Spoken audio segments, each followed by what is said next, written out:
Muy bien, mis hermanos, entonces vamos a continuar el mensaje de la serie de Colosenses que habíamos comenzado ya hace creo que ya hace más de un mes, comenzamos el mensaje de la serie de Colosenses, así que vamos a ir al libro de Colosenses, capítulo 2. Colosenses, capítulo 2.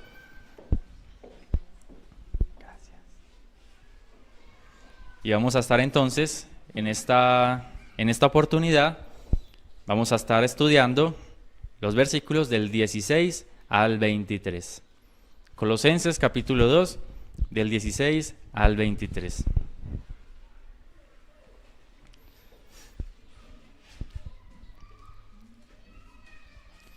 El resto de las predicaciones de esta serie lo van a poder ver próximamente en el canal de YouTube, donde se van a estar montando desde el capítulo 1, versículo 1, y para que usted pueda entender muchas de las cosas que de pronto ahorita no entiende porque de pronto no ha visto los primeros mensajes, pero viendo desde el principio va a tener mucha más claridad para comprender todo lo que el apóstol Pablo acá está escribiendo.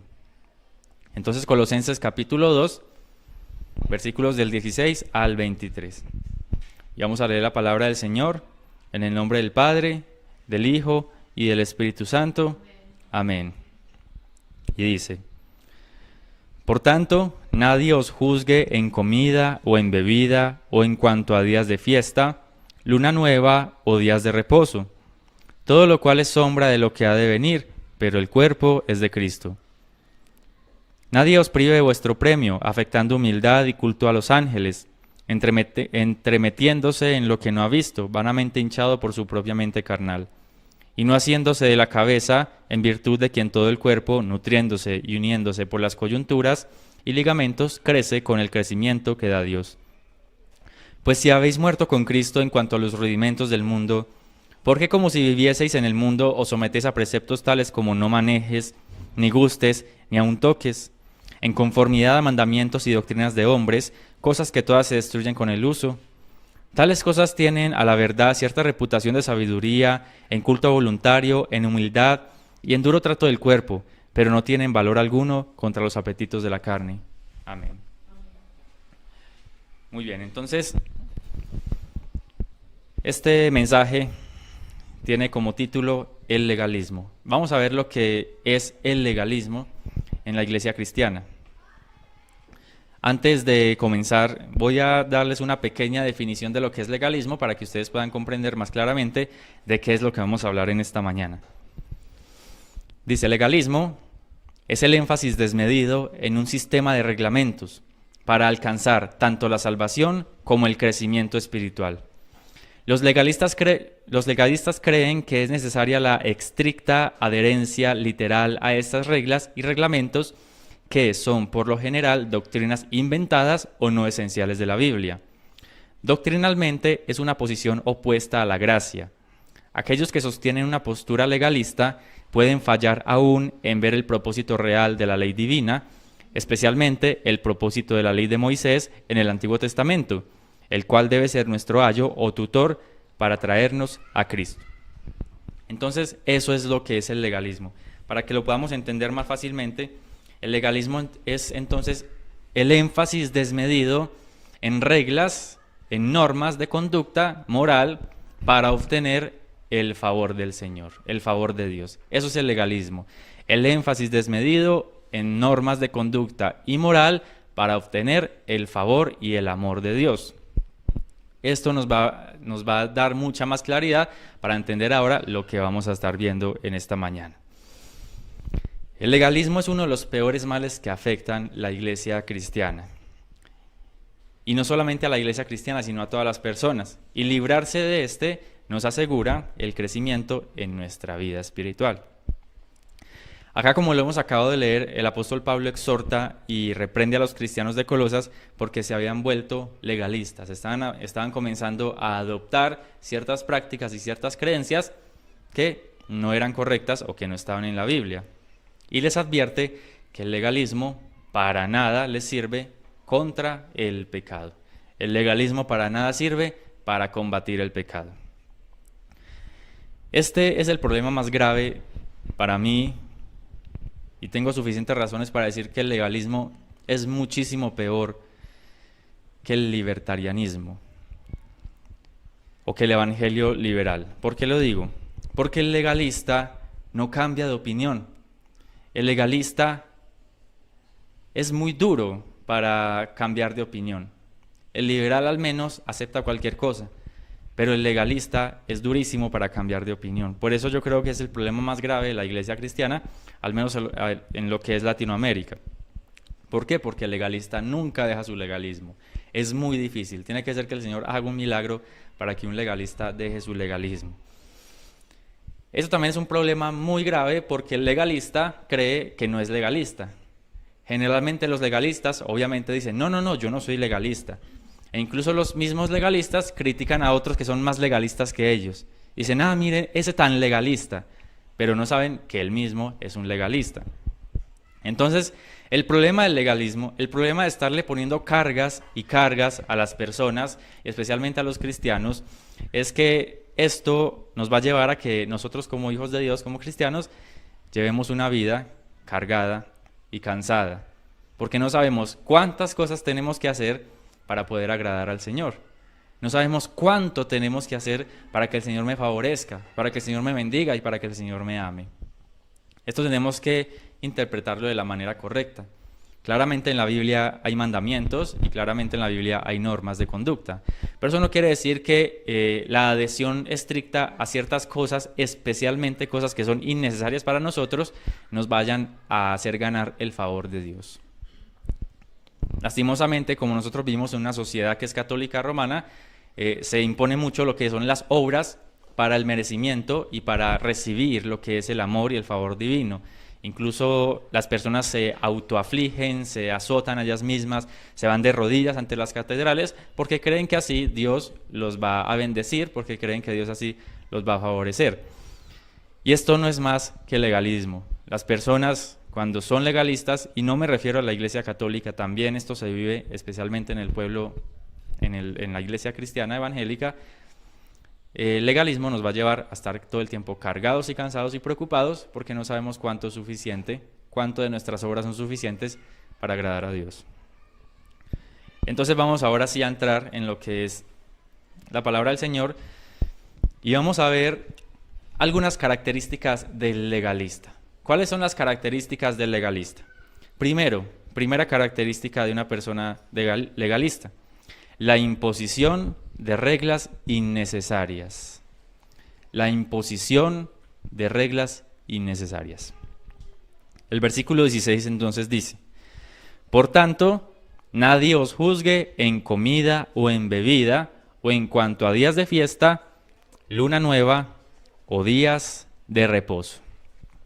El apóstol Pablo está diciendo que nadie los juzgue por querer comerse algo, que nadie los juzgue por querer beberse algo, que nadie los juzgue porque no celebran ciertos días de fiesta, que nadie los juzgue en cuanto a que hay una palabra que dice luna nueva o días de reposo. ¿Por qué está diciendo el apóstol Pablo esto acá? Porque el apóstol Pablo acá está comenzando a atacar un frente muy fuerte de la iglesia de este tiempo, la iglesia colosenses, la iglesia del primer siglo, y estaba atacando el fuerte de los judaizantes o de los judíos mesiánicos. ¿Qué son los judaizantes? Los judaizantes son gentiles, o sea, personas que no son judías, pero que se creen judíos. Y entonces lo que hacen es querer imponerle al resto de cristianos las prácticas y las ceremonias judías. Estos son los judaizantes. Estas personas son muy características porque usted los va a ver hablando en hebreo. Ellos no van a decir el nombre de Jesús, sino que van a decir el nombre de Yeshua, porque dicen que el nombre de Jesús es algo así como un insulto o algo extraño. Ellos se meten mucho con lo que es el hebreo y te dicen, no, Jesús quiere decir, dizque caballo, dizque yo no sé qué, tienes que decir Yeshua. Esos son los judaizantes, son personas así como nosotros, mestizos, con cara de indígena, pero se creen judíos. Esos son los judaizantes. Entonces, eso es un fuerte que no es nuevo. Es una doctrina que viene incluso desde la época de los apóstoles, desde los mismos discípulos de Jesús. Personas gentiles que no eran judíos, que creían que entonces ellos venían a ser el pueblo de Dios y tenían que empezar a guardar todas las leyes de Moisés. Entonces los judaizantes, y también acá Pablo estaba atacando a los judíos mesiánicos. ¿Qué sucede con esto? Los judíos mesiánicos son judíos que han aceptado a Jesús como Mesías. No todos los judíos mesiánicos son de mala doctrina o son malos, no. Malos me refiero en cuanto a las enseñanzas, pues. No todos los judíos mesiánicos son malos, pero hay unos, y podría yo decir que en su mayoría, que actúan más o menos similar a los judaizantes. Los judíos mesiánicos le imponen a los gentiles sus prácticas judías. Esto, más o menos, para que ustedes entiendan lo que son los judaizantes, que son gentiles que se creen judíos, y los judíos mesiánicos, que son judíos que han aceptado a Jesús como Salvador. Esto en un judío, pues para nada es un problema. ¿Cuándo se convierte en un problema? Cuando el judío quiere imponerle a las personas que no son judías sus tradiciones judías. Ahí sí es un problema. Pablo acá estaba atacando ese problema. Por eso dice que nadie les juzgue. Pablo le estaba diciendo a los colosenses, a la iglesia de Colosenses, que era una iglesia de gentiles, de personas que no eran judías, así como nosotros, que nadie los juzgue por comidas o por bebidas. ¿Por qué dice esto? Porque los judíos tenían leyes dietéticas, o sea, ellos podían comer solamente ciertos animales. Habían animales que eran inmundos para los judíos, por ejemplo el cerdo, un animal que se distribuye mucho, pero los judíos no lo comen. ¿Por qué? Porque según la ley de Moisés, el cerdo es un animal inmundo. Entonces el cerdo, por ejemplo, no lo comen los judíos. Algunas aves tampoco las comen los judíos. Y así con muchas cosas, ellos tienen muchas restricciones de alimentos, de bebidas y alimentos. Y el apóstol Pablo acá le dice a los gentiles, no, a los judíos déjelos allá con sus leyes dietéticas, que a ustedes nadie los juzgue porque ustedes pueden comer cerdo. Que a ustedes nadie los juzgue porque pueden beber alguna cosa que de pronto los judíos no podían beber. Que nadie los juzgue por comer ciertos animales que los judíos no comen.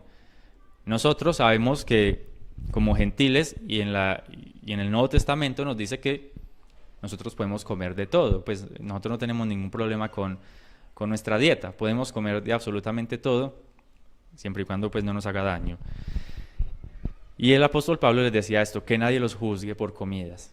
¿Por qué? Porque habían judíos mesiánicos y judaizantes que se habían metido en la iglesia de Colosenses y estaban enseñando a los gentiles a guardar prácticas judías. Entonces él les dice que nadie los juzgue en comida o en bebida, o en cuanto a días de fiesta. Los judíos también tenían muchos días de fiesta, al año de demasiados. Según las ceremonias de la ley de Moisés, los judíos tenían que celebrar cantidades y cantidades de días de fiesta. Los gentiles, nosotros, no tenemos que celebrar ningún día de fiesta, a no ser pues que el país lo establezca así y todo, pero nosotros no tenemos días de fiesta establecidos en la Biblia para celebrar, pero los judíos sí los tienen. Entonces el apóstol Pablo está diciendo, los gentiles no tienen que celebrar fiestas judías, que nadie los juzgue tampoco en cuanto a días de fiesta. Luna nueva, la luna nueva era una práctica meramente judía, la fiesta de la luna nueva, donde en cada luna nueva, cada comienzo de mes, los judíos tocaban el shofar. Eso era una celebración judía. Por eso Pablo lo incluye acá, luna nueva o días de reposo. Nosotros, los cristianos, los hijos de Dios, no guardamos el sábado. Esta es la doctrina de los adventistas, y los judaizantes también lo hacen, de guardar el sábado. Ellos dicen, no, el sábado es el cuarto mandamiento, entonces hay que guardarlo. El apóstol Pablo acá está diciendo que nadie los juzgue por no guardar el sábado. Nosotros los creyentes no guardamos el sábado, tampoco guardamos el domingo, o sea, no cambiamos el sábado por el domingo. ¿Por qué nos reunimos las iglesias los domingos? Pues porque es el día de descanso y nada más. Pero no tenemos por qué estar guardando sábado. El sábado, ¿qué pasa con el sábado? Con el Shabbat judío. El Shabbat judío era una sombra de Cristo. Nuestro sábado, que es el día de reposo, ya no es un día, ya es Cristo. Entonces nosotros no guardamos el sábado, nosotros vivimos en un constante reposo en Cristo Jesús. Eso es lo que significa el sábado para nosotros, para que nadie los engañe diciendo que es que ustedes tienen que empezar a guardar el sábado. No, nuestro reposo, nuestro sábado, haya su cumplimiento en Cristo. Él es nuestro reposo. En Cristo nosotros reposamos de nuestras obras, porque Él hizo toda una obra completa en la cruz. ¿Y nosotros qué hacemos en Él? Reposar y descansar en esa obra. Entonces Él es nuestro reposo y Él es el cumplimiento del sábado. Entonces, dice que nadie nos debe juzgar por no guardar estas cosas. Nadie nos debe juzgar por no comer cierto tipo de carne, por no guardar días de fiesta, ni cosas judías. Tenemos una gran ventaja y es que acá en Colombia pues no hay muchos judíos, pero sí hay judaizantes. Entonces, para que usted también esté muy alerta, por si llega alguna persona de estas a decirle que usted tiene que empezar a guardar ciertas fiestas o guardar el sábado o dejar de comer cierto tipo de alimentos. La palabra del Señor es muy clara, que nadie nos juzgue en cuanto a ninguna de estas cosas judías. Versículo 17 de Colosenses 2.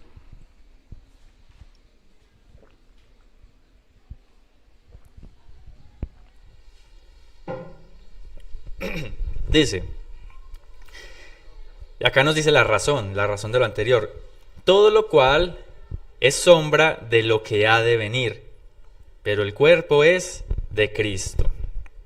O sea, todas estas cosas judías, todas estas cosas y estas prácticas y estas fiestas del Antiguo Testamento, ¿qué eran? Eran una sombra de lo que iba a venir.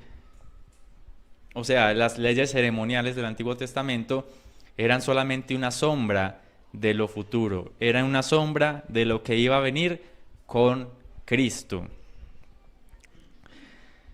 Vamos a ir a Hebreos 8, del 6 al 13, para que entendamos mucho mejor qué es lo que quiere decir esto de que es una sombra. ¿Qué quiere decir que es una sombra de lo que ha de venir? Vamos a verlo más claramente en Hebreos capítulo 8, versículos del 6 al 13.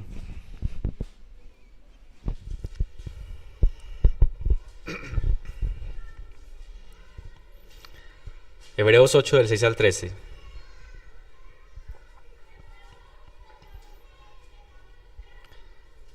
Dice, pero ahora tanto mejor ministerio es el suyo, cuanto es mediador de un mejor pacto establecido sobre mejores promesas. ¿Está hablando de quién? De Cristo.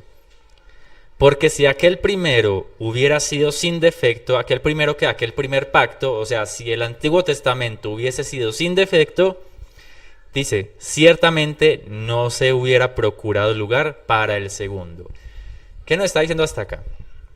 Si la ley de Moisés, si el Antiguo Testamento, si por nosotros cumplir los mandamientos de Dios consiguiéramos la salvación, entonces de nada serviría el Nuevo Testamento, de nada serviría el nuevo pacto. Sigue diciendo, porque reprendiéndolos dice, he aquí vienen días, dice el Señor, en que estableceré con la casa de Israel y la casa de Judá un nuevo pacto.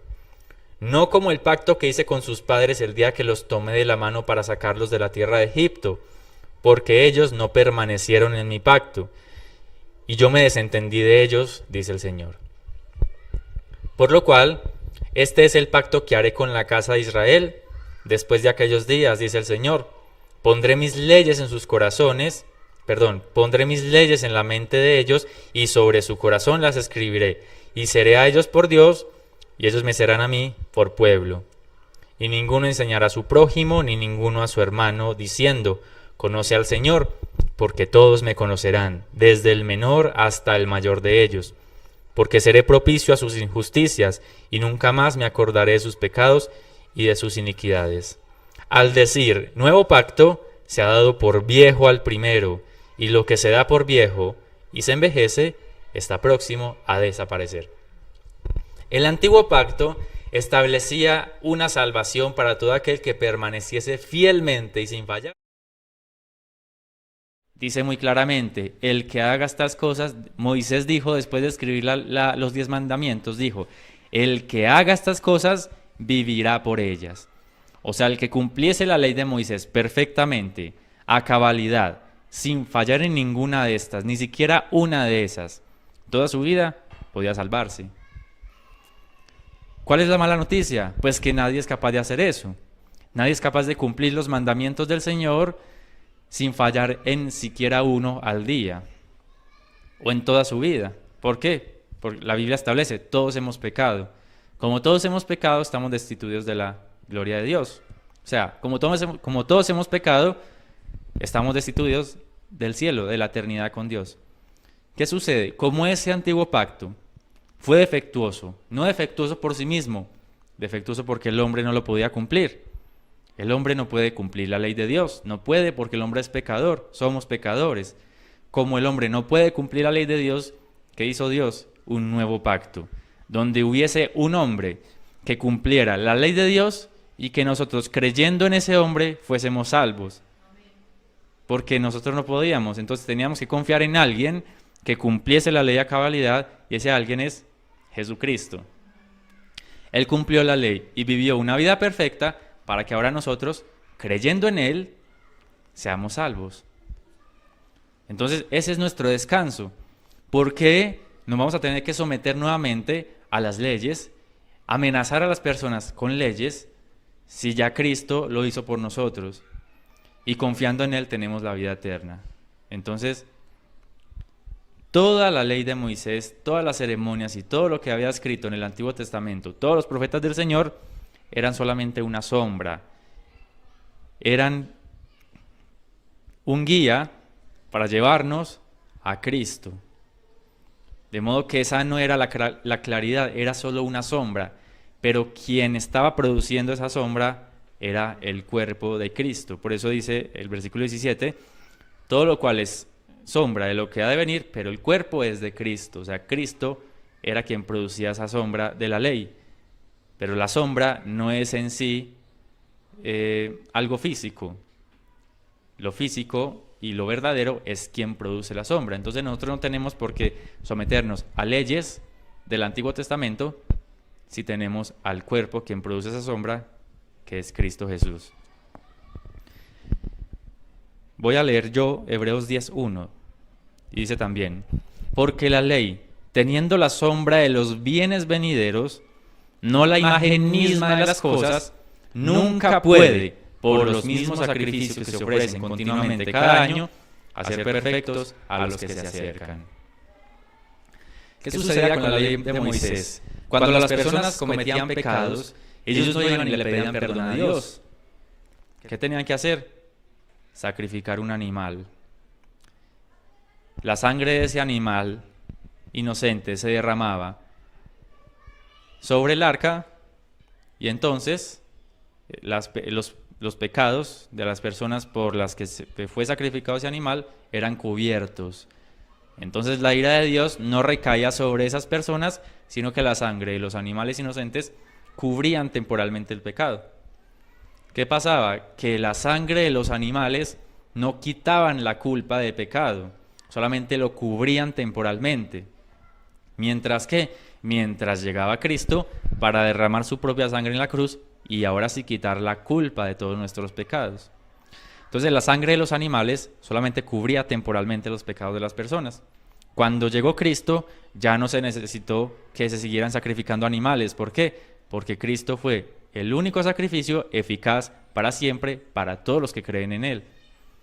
Entonces, en la sangre de Cristo nosotros tenemos perdón de nuestros pecados y no tenemos que estarnos arrepintiendo todos los días para salvación, porque la salvación se obtiene solo una vez y para siempre. Si nosotros nos tuviéramos que estar arrepintiendo todos los días para volver a ser salvos, tendría que estar Cristo muriendo todos los días nuevamente. Por eso el sacrificio de Cristo se hizo solo una vez. Por eso los sacrificios de animales eran muchos y todos los años. Y muchos y muchos y muchos. Porque el hombre era perdonado de sus pecados por la sangre del animal, pero luego el hombre volvía y pecaba. Volvía y pecaba y tendría que volver a sacrificar otro animal. Y así sucesivamente. ¿Qué pasa con Cristo? Recibimos la salvación por la sangre de Cristo, solo por la fe, solo por creer en Cristo, y somos perdonados de todos nuestros pecados para siempre. ¿Qué pasa si el cristiano vuelve y peca, vuelve y comete alguna falta? La sangre de Cristo lo sigue limpiando y lo sigue lavando. No nos tenemos que arrepentir para salvación, porque Cristo ya murió una vez para hacer salvos a las personas que creen en Él para siempre. ¿Para qué nos arrepentimos entonces los cristianos cuando cometemos pecado?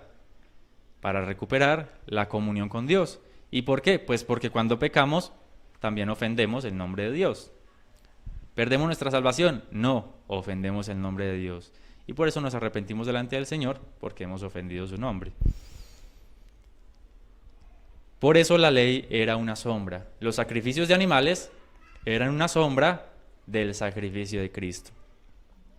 Los corderos sin mancha, los corderos inocentes que se sacrificaban en el altar para perdón de pecados eran solo un tipo o una imagen de algo más grande que iba a venir después, que era el Cordero de Dios, el que quita el pecado del mundo. Entonces, la ley era una sombra, no era el bien mismo, era una sombra. Los bienes venideros, que nos habla acá la palabra, es todos los beneficios que tenemos en Cristo Jesús. Entonces, si la ley era una sombra, ¿quién era el cuerpo que producía esa sombra? Cristo, amén. Pero el cuerpo es de Cristo, dice Colosenses 2:17. Entonces Cristo era esos bienes venideros. En Cristo tenemos todos esos bienes y esos beneficios y las bendiciones que nos prometía la ley o a donde nos llevaba la ley. En Cristo tenemos muchos bienes venideros. Voy a mencionar solo algunos para que nos hagamos una idea. En Cristo nosotros tenemos un nuevo Adán.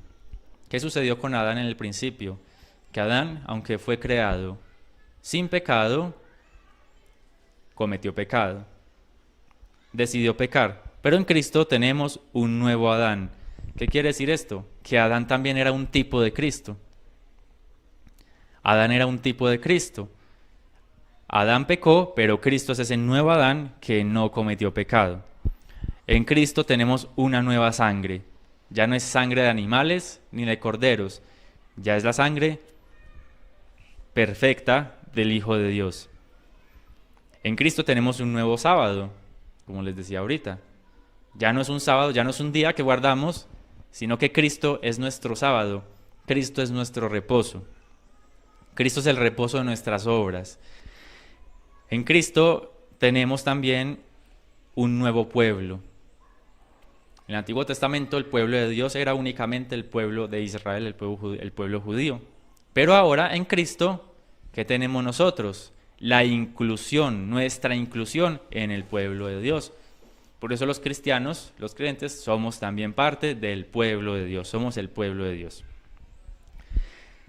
También tenemos una nueva familia. La familia de la fe. Aparte de la familia de la carne, tenemos la familia de la fe. De modo que los cristianos, todos nosotros los cristianos, tenemos una familia alrededor del mundo. Alrededor del mundo. Todo aquel que haya creído en Cristo es nuestro hermano.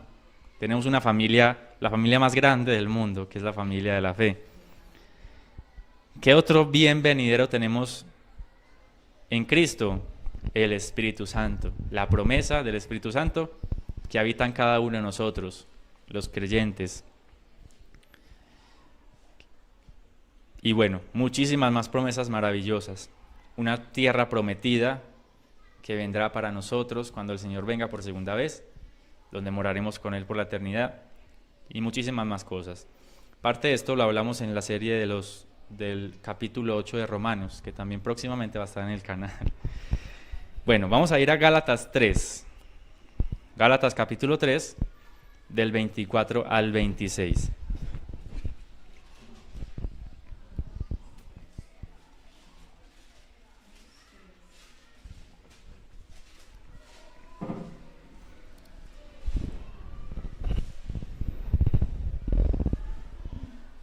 Gálatas capítulo 3, versículos del 24 al 26. Y dice: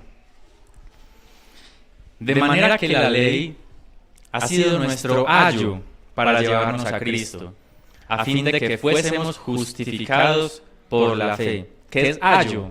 Ayo es guía o maestro. O sea, la ley era solamente un guía.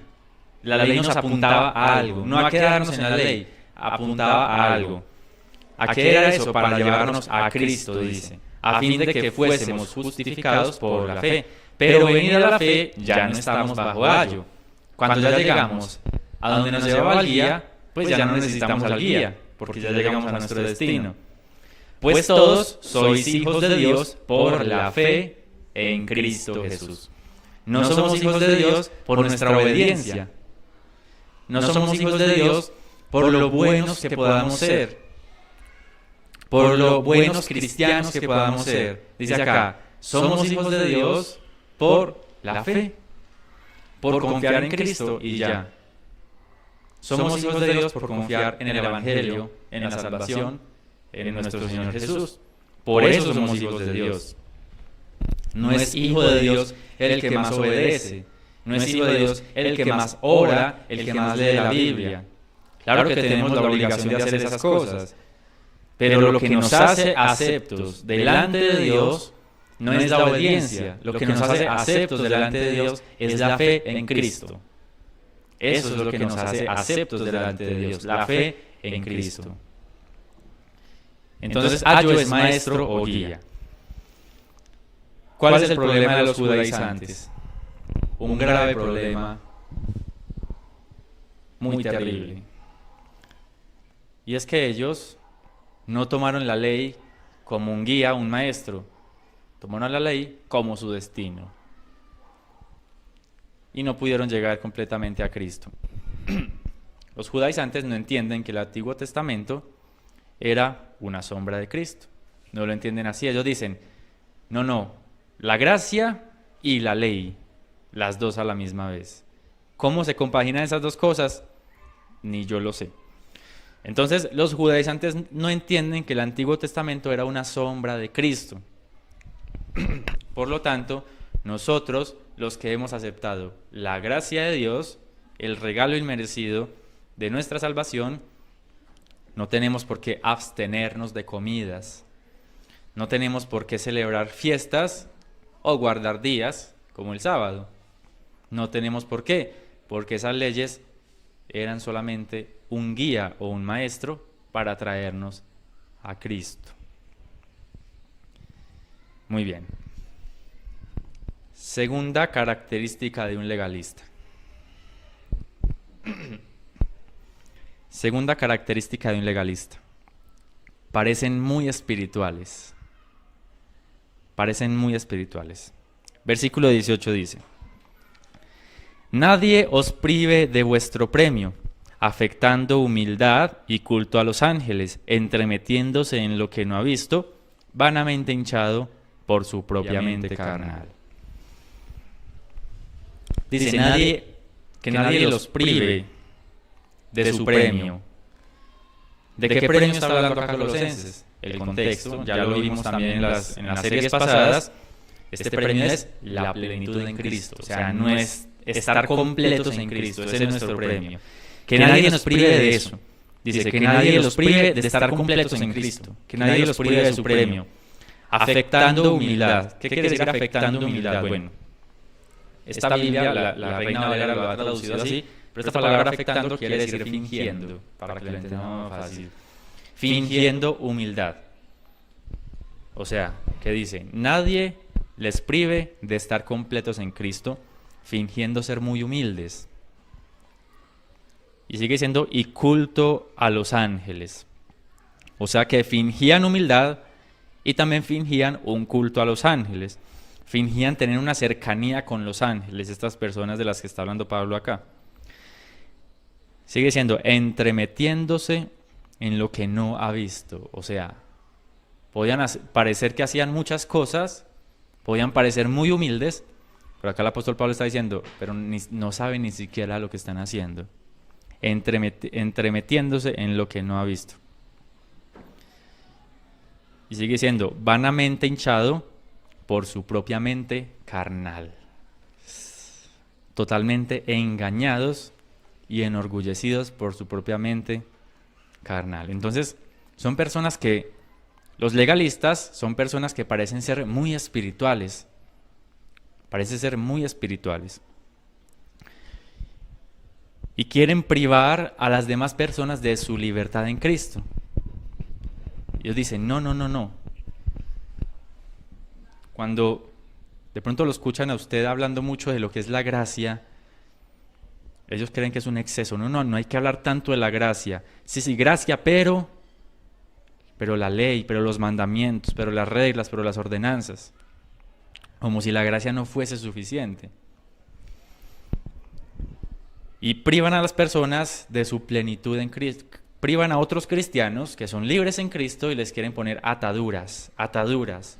Sí, sí, la gracia de Dios, sí, Dios nos ama, pero esto, pero tiene que esto, pero esto. Entonces privan de su libertad, de su plenitud, de su premio, de nuestro premio que tenemos en Cristo. Fingen, dice, afectando humildad, fingen ser muy humildes. Los legalistas fingen ser muy humildes. Y fingen tener cercanía, mucha cercanía con lo espiritual.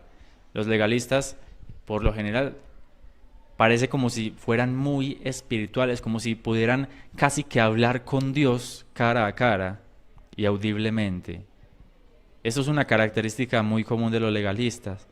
Uno los ve y siempre tienen una experiencia extraordinaria para contar. No, sí, anoche soñé y vi a un ángel y vi a Cristo y vi a... ¿Cierto? Los legalistas siempre parecen tener una cercanía muy profunda con el mundo espiritual.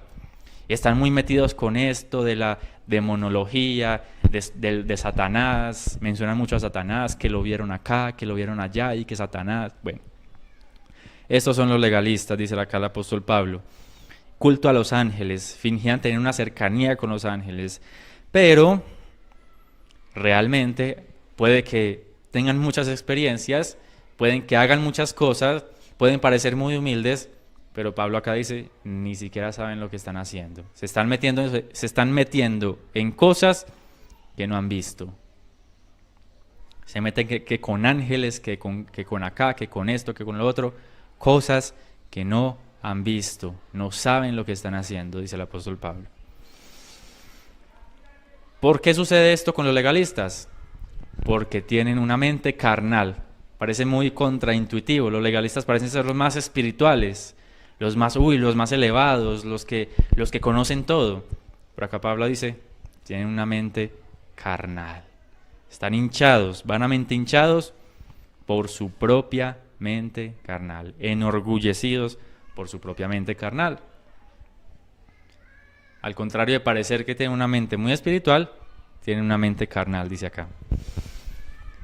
Los legalistas son entonces los que más visiones ven, los que más tienen experiencias sobrenaturales, pero se están entrometiendo en cosas que no conocen por ser carnales. Entonces los que más espirituales parecían ser, resultaron ser los más carnales. ¿Por qué caen en este error los legalistas? ¿Por qué caen en este error? Pablo lo va a decir muy claramente en el versículo 19 de Colosenses 2, dice, y no haciéndose de la cabeza en virtud de quien todo el cuerpo nutriéndose y uniéndose por las coyunturas y ligamentos crece con el crecimiento que da Dios. Acá cuerpo tenemos que interpretarlo como nosotros, la iglesia. La iglesia en la Biblia nos habla de que somos el cuerpo de Cristo. Dice que el problema de los legalistas y el problema de que estén haciendo todas estas cosas, imponiendo reglas, cultos extraños, espiritualidad y cosas así, es porque no se hacen, dice, no haciéndose de la cabeza. ¿Qué quiere decir esta palabra? Haciéndose, aferrándose, pues, para que lo entiendan. No se aferran a la cabeza. ¿Quién es la cabeza? Cristo. Como no se aferran a la cabeza, que es Cristo, tienen que estarse aferrando a otras cosas. Entonces, como no se están aferrando a la gracia en Cristo, se aferran acá a la espiritualidad mística, al legalismo, a las leyes, al Antiguo Testamento, a los mandamientos, a la disciplina y cierta cantidad de cosas, porque como no están aferrados a la cabeza, que es Cristo Jesús, que es la cabeza, que es la cabeza del cuerpo, que somos nosotros la iglesia, como no están aferrados de la cabeza, que es Cristo, entonces tienen que estar agarrando de otras cosas, de leyes, de mandamientos humanos, de espiritualidad mística, de misticismo, de yo vi, de Dios me habló, de yo vi esta cosa y todo eso. Eso es porque no se aferran a Cristo, no haciéndose de la cabeza, en virtud de quién, o sea, por quien todo el cuerpo, nutriéndose y uniéndose por las coyunturas y ligamentos, o sea, el cuerpo de Cristo está unido. No hay un brazo, una mano por allá y un pie por allá, y no, está unido el cuerpo. ¿Qué sucede cuando el cuerpo está unido? Pues que funciona, se une por los ligamentos, las coyunturas y se nutre. ¿Y qué sucede cuando está unido el cuerpo y está arraigado a la cabeza que es Cristo? ¿Qué sucede? Crece con el conocimiento que da Dios. Si nosotros estuviéramos verdaderamente unidos a Cristo, a la cabeza que es Cristo, no necesitaríamos visiones, ni sueños, ni entrometernos en cosas místicas, ni en el mundo espiritual. Si verdaderamente queremos crecer, en el conocimiento de Dios, hace falta únicamente aferrarse a Cristo. Aferrarse a la cabeza, a Cristo, a su palabra, y aferrarse a la iglesia. Eso es algo que muchos cristianos, estos cristianos como medio rebeldes, no quieren. Dicen, no, yo no necesito una iglesia para ser hijo de Dios o para ser cristiano. A ver, no, en realidad no necesitas una iglesia para ser hijo de Dios. Pero si tú quieres crecer en tu fe, necesitas la congregación. Acá dice que el crecimiento que da Dios no lo da a usted solito allá en su cama, o no, si yo leo, yo acá en mi pieza yo leo la Biblia, yo veo videos en internet. Eso está muy bien, claro, pero acá la palabra nos dice que todo el cuerpo está nutriéndose y uniéndose por las coyunturas y ligamentos para crecer con el conocimiento que da Dios. O sea, es necesaria la congregación física de cristianos, de creyentes. Es necesaria para crecer en el conocimiento que da Dios. Entonces, si queremos crecer en nuestra vida espiritual, solamente es necesario aferrarnos a Cristo y a la iglesia, mejor dicho, aferrarnos a la cabeza y al resto del cuerpo. Eso es lo necesario. Efesios 4, del 15 al 16. Si quieren no vayan allá, yo lo leo.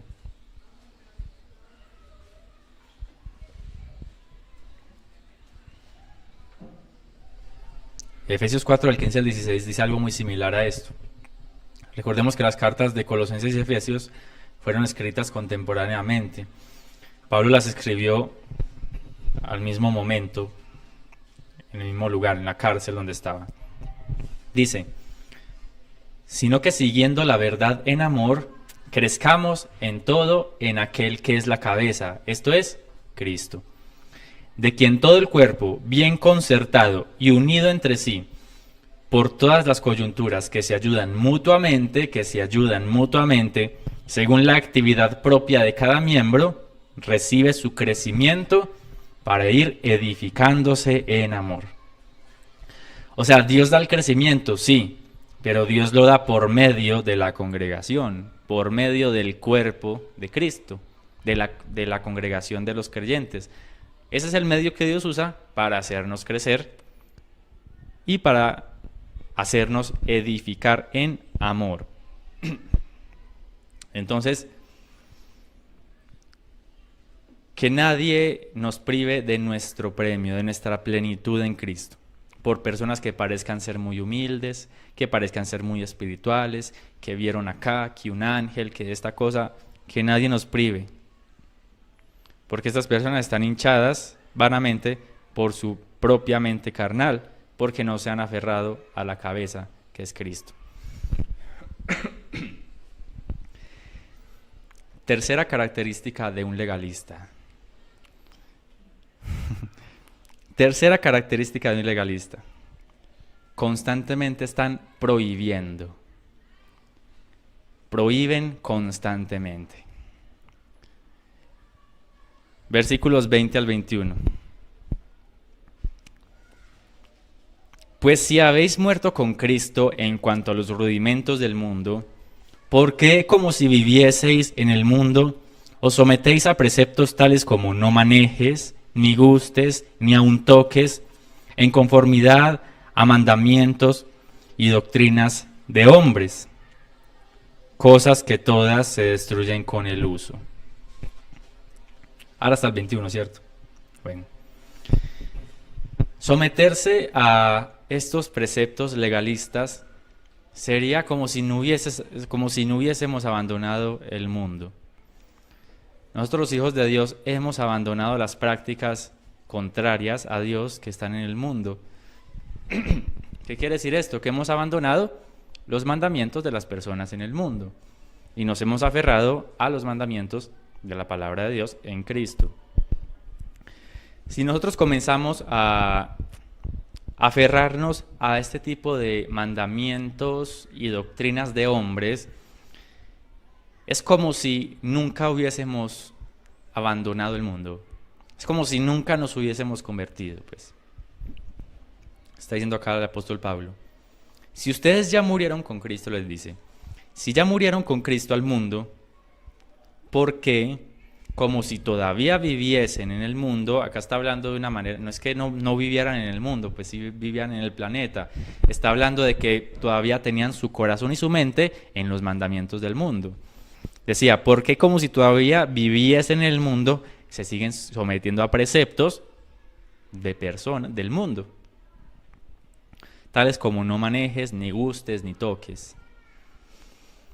O sea, estas personas, el apóstol Pablo les está diciendo cómo es posible que ya siendo hijos de Dios se presten para obedecer todas estas cosas. Preceptos como, dice acá, no manejes, ni gustes, ni aun toques. La otra versión dice, tales como, no toques eso, no comas aquello, no lo tomes en tus manos. Los legalistas, mis hermanos, son expertos en prohibir. Ellos son expertos en estar prohibiendo. Te dicen, no celebres cumpleaños, porque los cumpleaños son una celebración del mundo. No te pongas pantalón, porque el pantalón es una vestimenta para hombres. No sé dónde sacaron eso, pero dicen eso. No te pongas vestido de baño a las mujeres, ¿cierto? No te pongas vestido de baño, de pronto quieren que se metan a la piscina en falda o algo así. No te maquilles. Hay iglesias muy legalistas que no permiten a la mujer maquillarse. No te maquilles. No escuches cierto tipo de música, o sea, música aún cristiana, pero dicen, no, eso está, no música con baterías, no, las baterías son esos de rock, del mundo. No, eso tiene guitarras eléctricas, eso es de metaleros, de cierto. Cosas así. Bueno, ya hay uno que es por experiencia propia, que decían, usted no puede recibir comida que se haya repartido en 15, en primeras comuniones o en confirmaciones, que dicen, porque eso es sacrificado a los ídolos. Eso es comida sacrificada a los ídolos. La comida que se hace en una confirmación, una primera comunión, no, está bien, pues uno debe decidir no ir a eso porque eso son fiestas católicas, la primera comunión y la confirmación. Pero dicen, no, tampoco reciba comida, porque eso lo sacrificaron a los ídolos.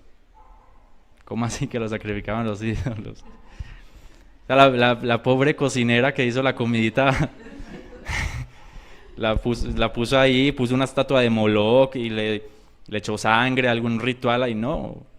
Es comida normal, ¿cómo así que sacrificaba a los ídolos? Y esto va dentro de lo que prohíben incluso comer, porque yo no me puedo comer una comida pues que se repartió en la primera comunión, pero no por eso deja de ser comida. que porque eso sacrificaba a los ídolos. No sé dónde sacaron de qué sacrificaba a los ídolos. Pero bueno, cosas así. Cosas así. Y bueno, como esto, muchas otras cosas, prohibiciones del Antiguo Testamento, como ya lo vimos. Hay, por ejemplo, en Levítico, a ver, los judíos tenían una cantidad de leyes impresionantes. En Levítico 19 ahí está la prohibición para el pueblo de Israel, para los judíos, de sembrar semillas, o sea, no sembrar una sola especie de semilla en un campo, sino sembrar varias especies de semillas. Que eso muchos lo han interpretado hoy día como hacer injertos, pues los judíos no podían hacer injertos de árboles. Esto se debe al contexto cultural, porque los paganos hacían cierta cantidad de rituales con injertos y cosas así. Los judíos no podían hacer eso, ¿por qué? Porque se tenían que diferenciar de los demás pueblos.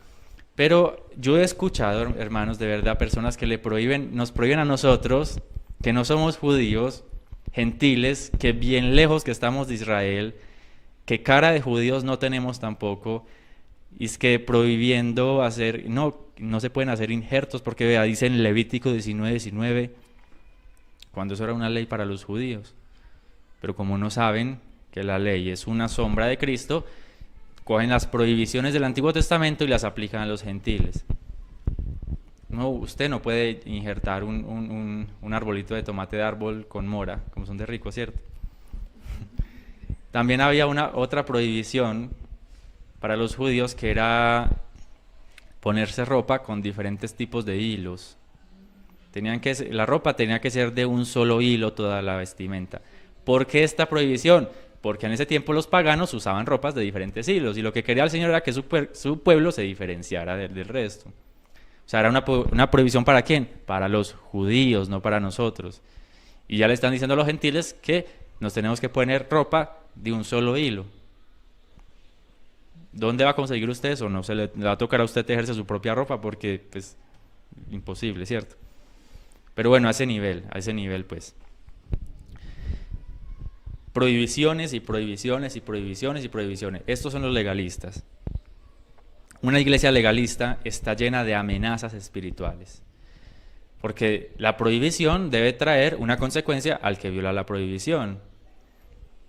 Dicen, no, si usted entonces hace alguna de estas cosas que hemos leído acá, si usted, no sé, celebra un cumpleaños, entonces Dios lo va a castigar. No, si usted se come esa comida sacrificada a los ídolos, le va a dar indigestión, o bueno. Siempre son prohibiciones y siempre son amenazas. Si usted no ayuna, entonces no puede esto. Si usted no habla en lenguas cuando se bautiza, entonces no puede servir, porque no fue bautizado en el Espíritu Santo. Si usted no asiste a la iglesia, a este programa, al otro, entonces no puede servir. Bueno, eso es una iglesia legalista. Predican el evangelio del miedo en vez del evangelio de la gracia. Su vida espiritual se basa en el miedo y los méritos humanos. Estas personas, ¿por qué prohíben tanto? ¿Por qué dan tantas órdenes? ¿Por qué dan tantas amenazas? Porque a ellos les gusta sentirse merecedores del favor de Dios, merecedores de la gracia y del amor de Dios. Entonces, ellos creen que Dios los ama porque ellos son muy obedientes, y Dios sí. Se ponen bien su ropita, la mujer sí se pone falda todos los días, hasta para salir a jugar fútbol. Y entonces por eso, no, sí, yo sí soy una buena cristiana, y entonces Dios a mí sí me ama. A esa que se pone pantalón, no. Es eso. Eso es un legalista. Prohibiciones sobre prohibiciones.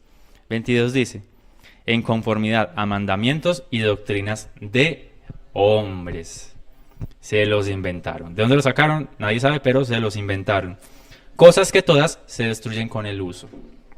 O sea, los mandamientos inventados suelen ser muy atractivos.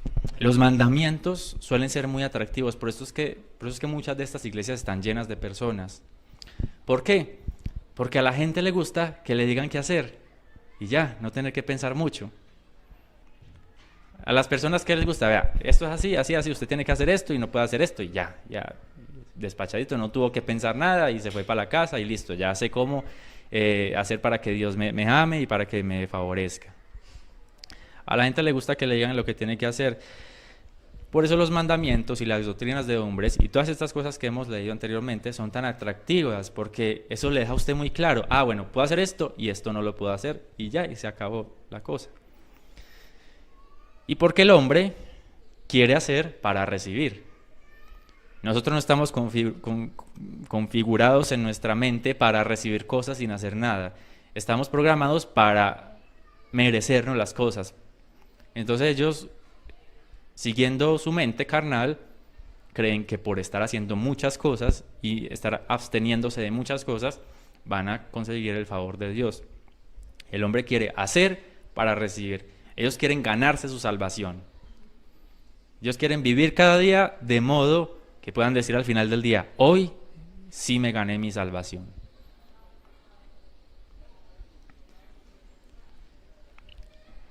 La segunda parte del 22 dice, cosas que todas se destruyen con el uso. O sea, son cosas físicas. Todos estos mandamientos son cosas físicas. El problema es que todos estos mandamientos con el tiempo pierden valor. Uno se da cuenta que para nada le sirvió. Que para nada le sirvió no celebrar cumpleaños. Que de nada le sirvió vivir con falda todos los días, todas las noches. De nada le sirvió. Todas estas cosas se destruyen con el uso. Muy bien, entonces no tenemos por qué estar sometiéndonos a preceptos humanos. No manejes, no toques, no comas, no bebas. Doctrinas de hombres. Doctrinas de hombres. Entonces los legalistas son expertos en prohibir y amenazar. Cuarta característica y última de un legalista. Cuarta característica de un legalista. Parecen sabios, religiosos y humildes. Parecen sabios, religiosos y humildes. Versículo 23.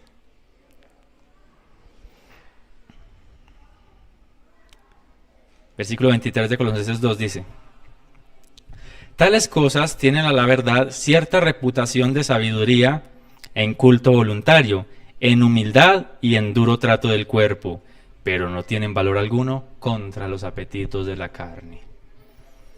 Otra versión dice: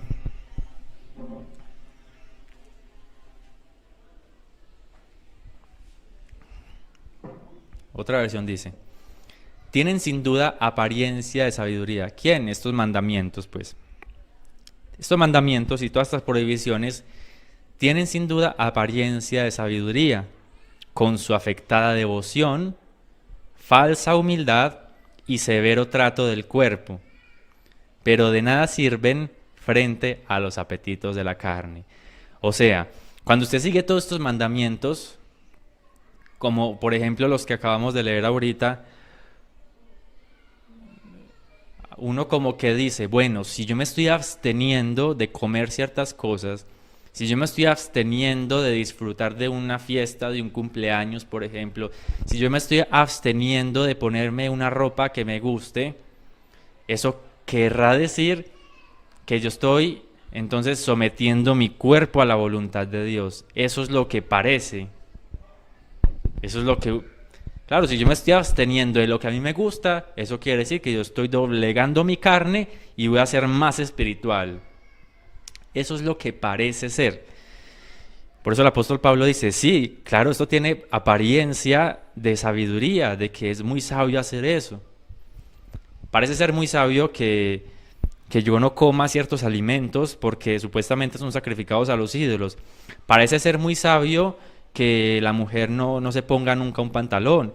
Parece ser muy sabio que yo trate duramente mi cuerpo. Parece ser sabio porque, claro, y doblego mi carne y bueno. Él dice, sí, parece ser sabio, con toda esa religiosidad parece ser muy sabio, su afectada devoción, dice, con esa falsa humildad con la que te lo presentan, con esa falsa humildad, parece ser esto muy eficiente, muy efectivo, y con ese severo trato del cuerpo. Pero, lastimosamente, y malas noticias para los legalistas, ninguna de esas prohibiciones sirven para absolutamente nada. Ninguna de esas prohibiciones sirven para hacerle frente al pecado. Ninguna de esas prohibiciones sirven frente a los apetitos de la carne, dice el apóstol Pablo acá. Esos mandamientos parecen ser muy inteligentes. Por ejemplo, uno que he escuchado también, hay que orar, porque hay que orar a las 3 de la mañana, porque a las 3 de la mañana se despierta el mundo espiritual y entonces ahí la oración está más, no sé, más potente. Que hay que orar siempre temprano, hay que madrugar a orar. La verdad, uno ora por la mañana pues cuando tiene tiempo de orar, ya en el día está ocupado. Dicen, no, hay que orar temprano, tipo 4 o 5 de la mañana. Si usted ya ora por allá que las 8, las 9, no, ya no, ya Dios está ocupado también. Dicen, hay que orar temprano porque, no, y se lo justifican y dicen, no, mire, dice la Biblia, Salmo 63:1, Dios mío eres tú, de madrugada te buscaré. Ah, sí ve, hay que orar de madrugada. ¿Y quién dijo que eso era un mandamiento o alguna cosa? No, el rey David estaba plasmando ahí su vida. Pero no, ellos dicen, no, hay que orar de madrugada. Hasta las 7 hay plazo para orar. Desde las 7 para adelante se cierra el buzón de Dios. Ya no, ya está haciendo mucho calor, ya qué pereza, ¿cierto? Y te dicen, no, si hay que orar de madrugada. Y claro, orar de madrugada es mejor, hay más silencio, ¿cierto? Uno está más concentrado. Pues uno quiere decir que orar a mediodía o a las 10 de la mañana o a las 4 de la tarde no es exactamente lo mismo. Es que Dios no se ocupa ni tiene un tiempo establecido para recibir oraciones. No, se puede orar en cualquier momento. No alcanzó a orar por la mañana. Hay unos dicen, no, si usted no alcanzó a orar por la mañana y usted sale de su casa sin orar, le van a pasar cosas muy malas. De pronto por ahí lo deja el bus. Y claro, para su mala suerte le pasa algo y usted, sí, porque no oré.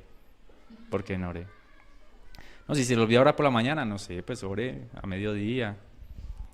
Eso sí, pues ore, claro, ore.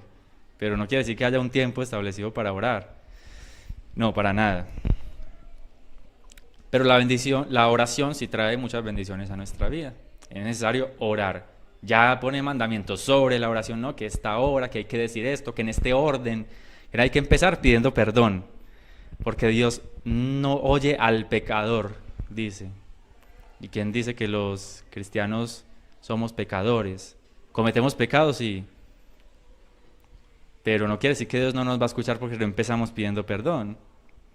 Cuando dice que Dios no oye al pecador, es a las personas que no han creído en Él. Si un pecador se pone a orar al Señor para que lo bendiga, esa oración no va a ir para ningún lado. Si un pecador ora para arrepentirse de sus pecados, ahí sí. Pero esto de que Dios no oye al pecador, eso no aplica para nosotros. Nosotros somos aceptos delante de Dios por el sacrificio de Cristo. Usted puede empezar dando gracias, puede empezar pidiendo perdón, puede empezar pidiendo. De pronto no le parecerá muy ético, pero usted puede orar como quiera. Jesús oró de una manera. Hay muchos tipos de oraciones en la Biblia y no todas tienen un sistema de... ¿no? Pero hay que orar, claro que sí, hay que orar, es un deber para nosotros orar siempre delante del Señor. Entonces, duro trato del cuerpo, también dicen, hay que orar arrodillados. Hay que orar arrodillados. ¿Por qué? Porque sí, pues no sé, porque en la Biblia por ahí alguno oró de rodillas, entonces hay que orar arrodillados. Que hay que orar de manera que a usted le duela, que usted esté incómodo, porque así entonces usted doblega su carne y su espíritu. El mismo cuento de todo. Nada que ver tampoco. Y si sufre la rodilla, entonces que no puede orar, se quedó sin oración. Usted puede orar arrodillado, puede orar de pie, puede orar acostado, puede orar no sé, debajo del agua, donde quiera usted puede orar y Dios lo va a escuchar. No hay mandamientos para la oración, mandamientos físicos pues para la oración. ¿Por qué no oramos acostados en la cama? Pues porque nos dormimos. Pero hay que orar, hay que orar. Dice, en culto voluntario, o sea, es una devoción intensa. Dice que esto tiene cierta reputación porque es una devoción intensa. Estas personas legalistas tienen una devoción impresionante, en eso sí pueden dar ejemplo. Son muy disciplinados en su devoción. Un horario estricto para orar, un día a la semana para ayunar, este tiempo para ayunar, leen la Biblia, así todo súper sistemático, muy intensa delante de Dios. ¿Eso es malo? No, eso no es malo. Ahora, ¿eso es necesario para que Dios me ame más o para que yo sea aceptado delante de Dios? Tampoco, tampoco. Hay personas que por naturaleza son muy disciplinadas y otras que no.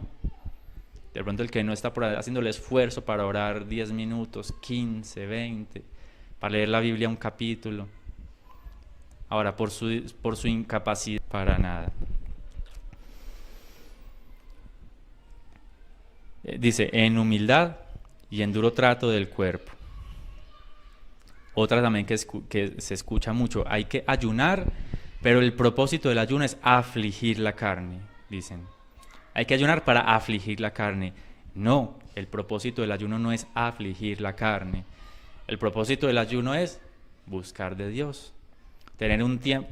¿Por qué se ayuna? ¿Por qué se abstiene de alimentos? Para que haya un tiempo completo solamente dedicado a Dios. Oración, lectura de la palabra. Para eso es el ayuno. No es para que usted le dé hambre. No, el ayuno no es para que usted le dé hambre. El ayuno es para que usted tenga un tiempo para buscar del Señor. El pueblo de Israel ayunaba en el Antiguo Testamento para pedir perdón, para humillarse delante de la presencia de Dios porque habían fallado. En el Nuevo Testamento muy poquito se habla del ayuno. Solamente el Señor dijo, cuando yo me vaya ellos ayunarán.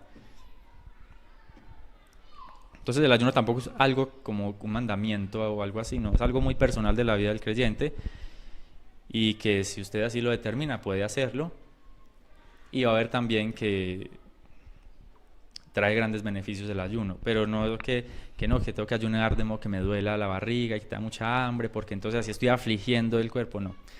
Ese no es el propósito del ayuno. Bueno, esto parece entonces ser que debería ayudarnos a combatir el pecado. Todas estas cosas usted las ve y dice, sí, eso me debe ayudar a combatir el pecado, porque son cosas muy difíciles, pero no tienen valor alguno contra los apetitos de la carne. Entonces mis hermanos y personas que nos escuchan, no tenemos que ayudarle a Dios. No tenemos que ayudarle a Dios con nuestros mandamientos, con nuestras migajas, no. Sometámonos a Él y ya. Aferrémonos a Cristo, a su palabra, creámosle. Creamos lo que Él ha hecho por nosotros. No tenemos que ayudarle a Dios. No tenemos que intentar encontrar el hilo negro de la vida espiritual. Es que yo encontré una clave para que la oración... Eso no existe, eso no existe. La vida espiritual cristiana es muy sencilla, muy sencilla. Oración, la palabra del Señor y ya. Y congréguese, acá no hay misterios ni cosas extrañas. El Señor fue muy claro y muy preciso en su palabra. ¿Quiere encontrar una solución para el pecado? Mateo 26:41. Velad y orad para que no entréis en tentación. El espíritu a la verdad está dispuesto, pero la carne es débil. ¿Quiere vencer el pecado, la práctica de pecado? Ore para que se fortalezca en el Señor. Necesita sabiduría. No tiene que consultar ángeles, no tiene que estar viendo visiones, no. Quiere sabiduría, necesita sabiduría. Santiago 1:5. Y si alguno de vosotros tiene falta de sabiduría, pídala a Dios, el cual da a todos abundantemente y sin reproche, y le será dada. ¿Será que acá hay algún misterio, acá algún mantra extraño, repetir cosas? No. ¿Necesita sabiduría? Pídala y ya. ¿Necesita estar seguro de su salvación? Juan 3:16, porque de tal manera amó Dios al mundo que ha dado a su Hijo unigénito, para que todo aquel que en Él cree no se pierda, mas tenga vida eterna. Necesita estar seguro de que es salvo. Crea en el Señor Jesucristo. Cree en el Señor Jesucristo y será salvo. No, acá no hay misterios, no hay cosas extrañas, ni rituales, ni nada. Cree en el Señor Jesucristo y serás salvo, punto. Confía en Él y ya, y se acabó. Porque en Cristo estamos completos. En Cristo estamos completos. Vamos a orar. Señor y Padre Celestial, damos gracias, Señor, por tu palabra, porque nos ilumina, Señor, porque abres nuestro entendimiento, porque nos haces entendido, Señor, porque tu palabra hace entendido a los simples, porque has revelado estas cosas a los niños y las has ocultado de los sabios y entendidos. Hoy, Señor, recibimos tu palabra, Señor, que obra, Señor, en nuestro corazón, que corta, porque es más cortante que espada de dos filos, Señor, que penetra el alma, que muestra, Señor, nuestro corazón. Te damos gracias por tu palabra y te pedimos, Señor, que nos ayudes a atesorarla en nuestro corazón, que no la olvidemos, Señor, y que podamos ponerla en práctica.